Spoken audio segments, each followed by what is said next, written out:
some of us color our hair and some of us don't.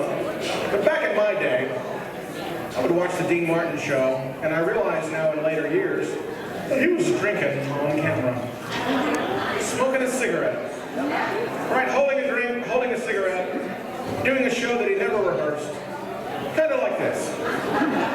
So that is what we are here to pay tribute to. All right, I'm going to put this, I have to put this right over here, because this is that's for somebody later in the evening. Oh, how did you like 1956? I want everyone to close your eyes, and then I want to hear applause from the people that were actually here in 1956. Who was around in 1956? Okay, that's good. I won't, well, you were slow at taking your hands down, so now I know you were there. But other than that, I don't know who was in 1956 alive. Except you, because you were so slow at taking your hands down. Oh, what about applause for the people who were not here in 1956? Well, you kind of missed out on a lot, didn't you?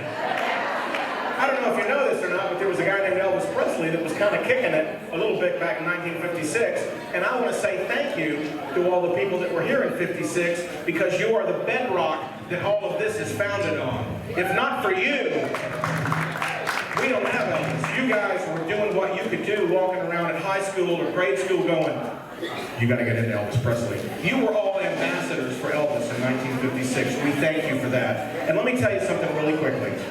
We've been backstage talking about this. I think the movie that's coming out in June is so important for Elvis. It's so important. And it is.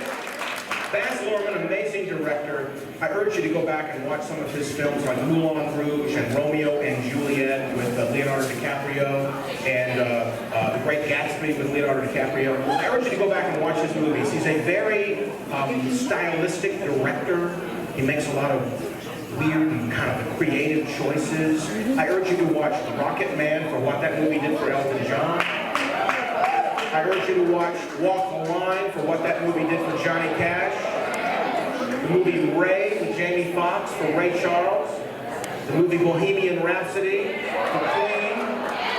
And joining that line of movies is going to be our new movie, but here's what I urge you to do. If you see someone online among your Elvis family bashing this movie, before they see it, I urge you to defend our boy. Okay? Because this movie, and God love all of us, this movie's not made for us. This movie's made for our grandkids. This movie is made for those people that are going to be around to keep this legend going when we are all gone. Except for you and you.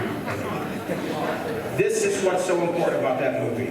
We have to embrace it, we have to understand what it is and the message that it's delivering. Because it's about Elvis, it's about his presence, and it's about that voice that will never die. Right? Now, sometimes I get on the YouTube with all the kids, you know, the YouTube, and I get on there and I start watching Elvis songs. And I'll just go from one song to another.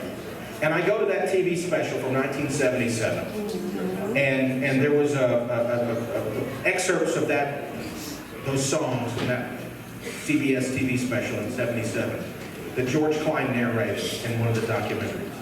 And he said, you know what, Elvis was not at his best, but that voice was always there. And what you're about to see is dedicated to that voice of Elvis Presley, that voice that was the biggest voice that we have ever heard, and that voice that will never die.